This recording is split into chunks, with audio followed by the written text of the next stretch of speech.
Sa gitna ng abala ng mundo, tuloy-tuloy ang buhay ng tao.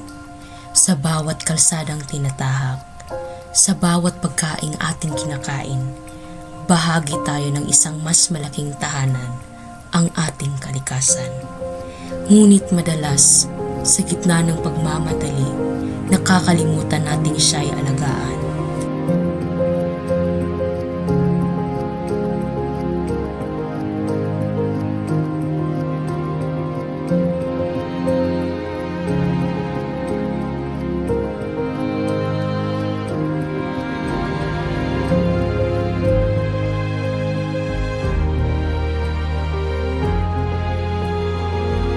Madali lang ang magtapon, pero alam mo ba kung saan nauuwi ang simpleng basura?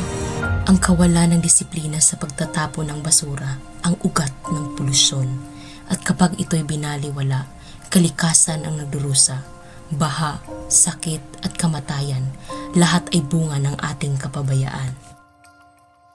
Ngunit may sagot sa simpleng paraan. Ang pagbabago ay nagsisimula sa maliit na hakbang, sa pagpulot ng basura, sa paggamit ng eco-bag at sa pagtatanim ng puno. Unti-unting bumabalik ang sigla ng kalikasan. Simple man ang kilos, malaki ang epekto kapag lahat ay kikilos. Dito nagsisimula ang tunay na pag-asa.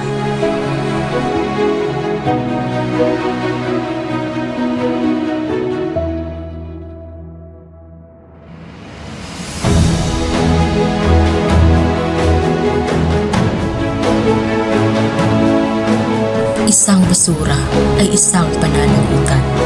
Ang paglilinis ng kalikasan ay nagsisimula sa ating kalooban. Sa bawat tamang hakbang, may pag-asang inaasahan.